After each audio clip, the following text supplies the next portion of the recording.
খবরের প্রথমে দেখে নেব আজকের সংবাদ শিরোনাম। আঙুল নিচে নামিয়ে কথা বলুন, বদ্ধ ঘরে গ্যানেশ অভিষেকের তুমুল ঝগড়া। বেরিয়ে কি বললেন তৃণমূলের সেনাপতি?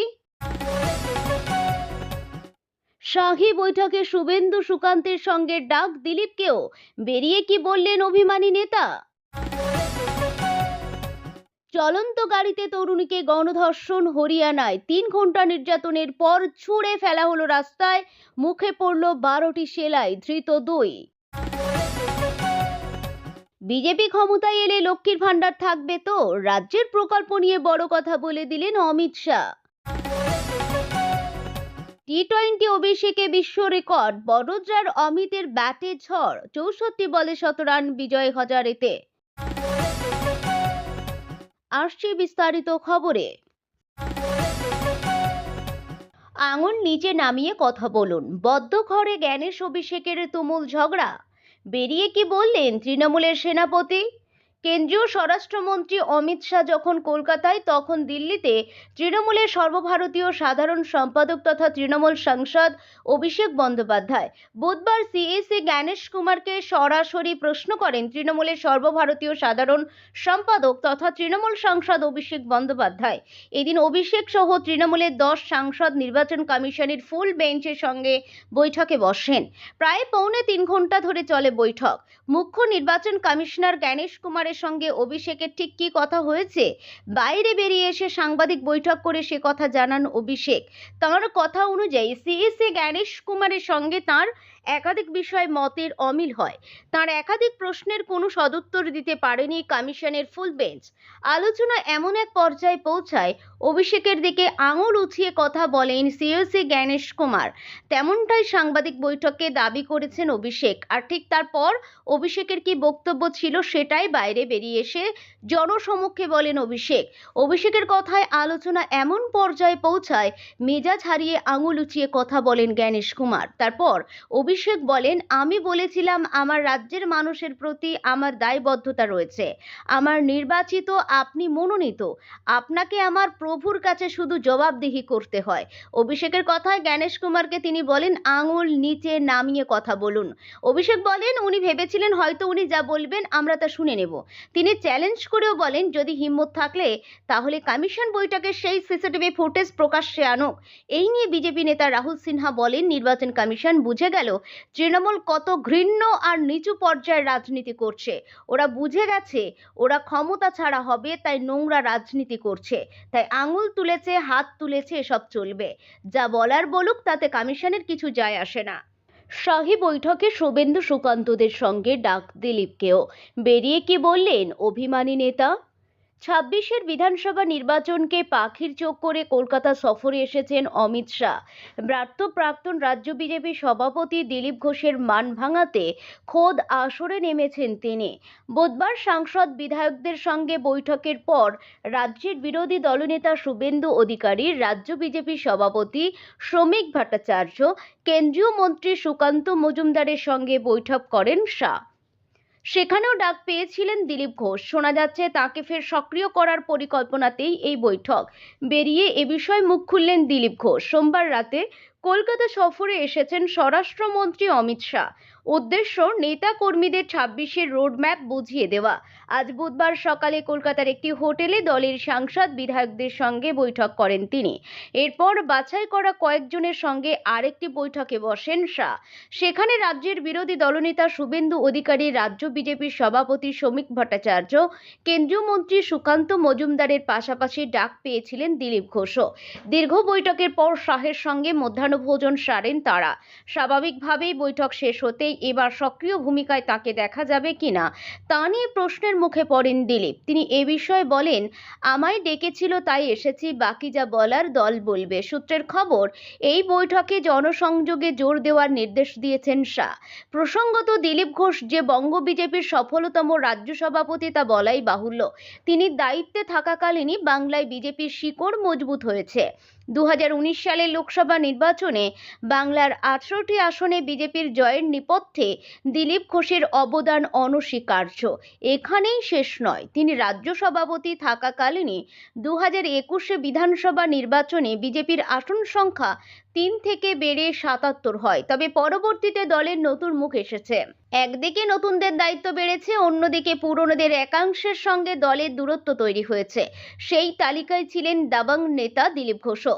24 লোকসভায় নিজের গড় মেদিনীপুর থেকে সরিয়ে বর্ধমান পূর্ব থেকে প্রার্থী করা হয় তাঁকে, যেখানে কীর্তি আজাদের কাছে পরাস্ত হন তিনি। এরপর সময় যত এগিয়েছে দিলীপ তত বেশি করে কোণঠাসা হয়েছেন। চলতি বছরেই মোদি ও শাহ কলকাতা সফরে এসেছেন, সভা করেছেন, কিন্তু সেখানে ডাক পাননি তিনি। তা নিয়ে অভিমানও উগরে দিয়েছেন। এদিকে দিলীপ ব্যর্থ হওয়ার পর একের পর এক নির্বাচনে বাংলায় বিজেপির ভরাডুবি হয়েছে। অনেকেই বলেছেন দিলীপ সহ পুরনো মুখ ফিরলেই বিজেপি আবারও পায়ের নিচের মাটি শক্ত করতে পারবেন। মনে করা হচ্ছে হারানো জমি ফিরে পেতে দিলীপকে প্রয়োজন, তা অনুভব করছেন দলের সদস্যরাও। সেই কারণেই 26কে টার্গেট করে দিলীপের মান ভাঙাতে ময়দানে খোঁচা। চলন্ত গাড়িতে তরুণীকে গণধর্ষণ হরিয়ানায়। 3 ঘন্টা নির্যাতনের পর ছুঁড়ে ফেলা হয় রাস্তায়। মুখে পড়ল 12টি সেলাই, ধৃত 2। ভোরে কোনোভাবে বাড়িতে যোগাযোগ করে গোটা ঘটনা জানান নির্যাতিতা। তড়িঘড়ি পরিবারের সদস্যরা এসে তাকে ফরিদাবাদের একটি হাসপাতালে ভর্তি করান। নির্যাতিতার মুখে ও মাথায় গুরুতর আঘাত লেগেছে, মুখে পড়েছে 12টি সেলাই। রাত হয়ে যাওয়ায় বাড়ি ফেরার জন্য গাড়ি পাচ্ছিলেন না 25 বছরের তরুণী। শেষমেশ একটি ভ্যানে লিফট নেন, সেটাই কাল হলো। 3 ঘন্টা ধরে আটকে রেখে গাড়ির ভেতরেই তরুণীকে ধর্ষণ করলেন 2 যুবক। তারপর চলন্ত গাড়ি থেকে ছুঁড়ে ফেলে দিলেন রাস্তায়। সোমবার গভীর রাতে হরিয়ানার গুরুগ্রাম ফরিদাবাদ রোডের উপর ঘটনাটি ঘটেছে। গুরুতর জখম ওই তরুণীর মুখে ও মাথায় চোট লেগেছে, মুখে পড়েছে 12টি সেলাই। আপাতত হাসপাতালে চিকিৎসাধীন রয়েছেন নির্যাতিতা। পুলিশ সূত্রে জানা গেছে, সোমবার রাত 8:30 নাগাদ নির্যাতিতা এক বন্ধুর সঙ্গে দেখা করার জন্য বাড়ি থেকে বেরিয়েছিলেন। নির্যাতিতার পরিবার সূত্রে খবর, মায়ের সঙ্গে ঝগড়া করে বাড়ি থেকে বেরিয়েছিলেন ওই তরুণী। জানা গেছে, সেখান থেকে বেরোতে বেশ দেরি হয়ে যাওয়ায় বাড়ি ফেরার জন্য একটি ভ্যানে লিফট নেন তিনি। গাড়িতে আগে থেকেই 2 যুবক ছিলেন, তারা তরুণীকে বাড়ি পৌঁছে দেওয়ার আশ্বাস দেন। অভিযোগ, গাড়িতে ওঠার কিছুক্ষণ পরেই নির্ধারিত গন্তব্যের পরিবর্তে গুরুগ্রাম ফরিদাবাদ রোডের দিকে গাড়ির মুখ ঘুরিয়ে দেন অভিযুক্তরা। তারপর ঘন কুয়াশার সুযোগ নিয়ে ফরিদাবাদের নির্জন রাস্তায় গাড়ি চালিয়ে এগিয়ে যান 2 অভিযুক্ত। এই সময় প্রায় 3 ঘন্টা ধরে চলন্ত গাড়িতেই গণধর্ষণ করা হয় ওই তরুণীকে। শেষমেশ ভোর 3টের দিকে এসডিএম নগরের রাজা চকে এক হোটেলের সামনে তরুণীকে গাড়ি থেকে ধাক্কা দিয়ে ফেলে দিয়ে পালিয়ে যান অভিযুক্তরা। ভোরে কোনোভাবে বাড়িতে যোগাযোগ করে গোটা ঘটনা জানান নির্যাতিতা। তড়িঘড়ি পরিবারের সদস্যরা এসে তাকে ফরিদাবাদের একটি হাসপাতালে ভর্তি করান। নির্যাতিতার মুখে ও মাথায় গুরুতর আঘাত লেগেছে, মুখে পড়েছে 12টি সেলাই। কোতোয়ালি থানায় মামলা দায়ের করেছে নির্যাতিতার পরিবার। ওই ঘটনায় জড়িত সন্দেহে 2 জনকে মঙ্গলবারই আটক করেছে ফরিদাবাদ পুলিশের অপরাধ দমন শাখা। তাদের জিজ্ঞাসাবাদ করা হচ্ছে। বিজেপি ক্ষমতায় এলে লক্ষ্মীর ভান্ডার থাকবে তো? রাজ্যের প্রকল্প নিয়ে বড় কথা বলে দিলেন অমিত শাহ। রাজ্যে সরকার বদল হলে চলতি প্রকল্পগুলির ভবিষ্যৎ কি হবে, এই প্রশ্ন ঘিরে দীর্ঘক্ষণ ধরে রাজনৈতিক তরজা চলছে। সেই আবহেই কলকাতায় এসে স্পষ্ট বার্তা দিলেন কেন্দ্রীয় স্বরাষ্ট্রমন্ত্রী অমিত শাহ। তিনি জানালেন, বিজেপি ক্ষমতায় এলে রাজ্যে এখন যে সমস্ত প্রকল্প চলছে তার একটিও বন্ধ হবে না। বিজেপি ক্ষমতায় এলে প্রকল্প বন্ধ নয়, বললেন অমিত শাহ। একদিনের কলকাতা সফরে সাংবাদিক বৈঠকে অমিত শাহ বলেন, বিজেপি সরকার গঠিত হলেও বর্তমান রাজ্য সরকার চালু করা কোনো প্রকল্প বন্ধ করা হবে না। তিনি জানান, ভারতীয় জনতা পার্টি সরকার তৈরি হওয়ার পরেও এখনকার সরকার যে সমস্ত প্রকল্প চালাচ্ছে তার মধ্যে একটা স্কিমও বন্ধ হবে না। পাশাপাশি তিনি জানান, বিজেপির নির্বাচনী ইস্তেহারে যে নতুন প্রকল্পগুলির কথা বলা হবে সেগুলিও বাস্তবায়িত হবে। অমিত শাহের দাবি, গোটা দেশ জুড়ে বিজেপির এই ধরনের কাজের স্পষ্ট ট্র্যাক রেকর্ড রয়েছে। সাংবাদিক বৈঠক থেকে তৃণমূল কংগ্রেসের বিরুদ্ধে কড়া করায় অভিযোগ তোলেন কেন্দ্রীয় স্বরাষ্ট্রমন্ত্রী। তিনি দাবি করে বলেন, বিজেপি ক্ষমতায় এলে প্রকল্প বন্ধ হয়ে যাবে এই ভয় দেখিয়ে রাজ্যে অপপ্রচার চালাচ্ছে তৃণমূল। তবে সেই প্রচারকে তিনি সম্পূর্ণ ভিত্তিহীন বলে দাবি করেন। অমিত শাহের এই মন্তব্যের পরে রাজ্য রাজনীতিতে শুরু হয় উত্তেজনা। অমিত শাহের মন্তব্যের প্রেক্ষিতে পাল্টা সুর চড়ায় তৃণমূল কংগ্রেস। দলের রাজ্য সহসভাপতি জয়প্রকাশ মজুমদার বলেন, বাংলায় কেন্দ্রীয় সব প্রকল্পের টাকা কেন বন্ধ করে রাখা হয়েছে? এই টাকা তো বিজেপির নয়, এটা সাধারণ মানুষের, করদাতাদের টাকা। জয়প্রকাশ মজুমদার আরও অভিযোগ তুলে বলেন, জিএসটির মাধ্যমে রাজ্য থেকে টাকা নিয়ে যাওয়া হলেও কেন্দ্রীয় প্রকল্পের বরাদ্দ আটকে রাখা হচ্ছে। তিনি বলেন, হাইকোর্ট সুপ্রিম কোর্ট অর্ডার দিলেও পশ্চিমবঙ্গকে খেতে দেব না, এই মানসিকতা নিয়ে বিজেপি ভোট চাইছে। গরিব মানুষের পেটে লাথি মারা হচ্ছে। সব মিলিয়ে এখন রাজ্যের প্রকল্প নিয়ে মুখোমুখি দাবিতে দাঁড়িয়ে রাজ্যের দুই রাজনৈতিক দল। একদিকে অমিত শাহ বলছেন, বিজেপির ক্ষমতায় এলেও রাজ্যে চলা কোনো প্রকল্প বন্ধ হবে না। অন্যদিকে তৃণমূলের অভিযোগ, কেন্দ্র সরকার রাজ্যের মানুষের টাকা আটকে রেখে রাজ্যের মানুষের সাথে বঞ্চনা করছে। এই মুখোমুখি দ্বন্দ্বে আগামী দিনের রাজ্যে বিজেপি ক্ষমতায় এলে লক্ষ্মীর ভান্ডার থাকবে পৌঁছায়, রাজ্যের প্রকল্প নিয়ে বড় কথা বলে দিলেন অমিত শাহ। রাজ্যের সরকার বদল হলে চলতি প্রকল্পগুলির ভবিষ্যৎ কি হবে, এই প্রশ্ন ঘিরে দীর্ঘদিন ধরে রাজনৈতিক তরজা চলছে। সেই আবহে কলকাতায় এসে স্পষ্ট বার্তা দিলেন কেন্দ্রীয় স্বরাষ্ট্রমন্ত্রী অমিত শাহ। তিনি জানালেন, বিজেপি ক্ষমতায় এলে রাজ্যে এখন যে সমস্ত প্রকল্প চলছে তার একটিও বন্ধ হবে না।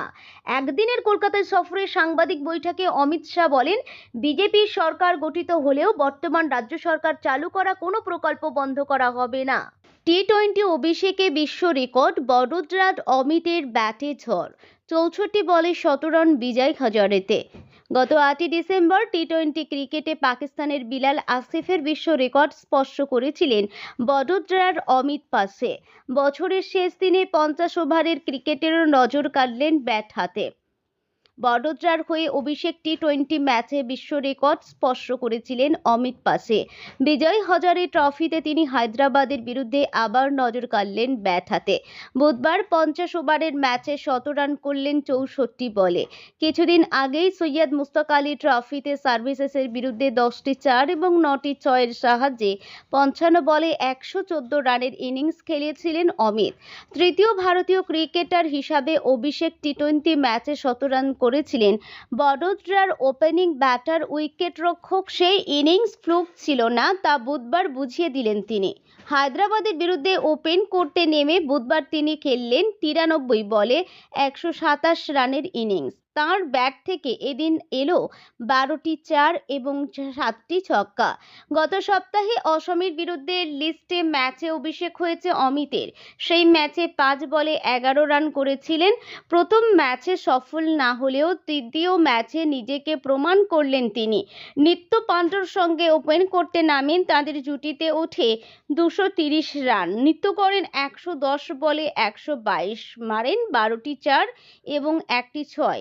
3 নম্বরে নেমে অধিনায়ক কুণাল পান্ডা খেলেন 63 বলে 109 রানের অপরাজিত ইনিংস। তাঁর ইনিংসে রয়েছে 18টি 4 এবং 1টি 6।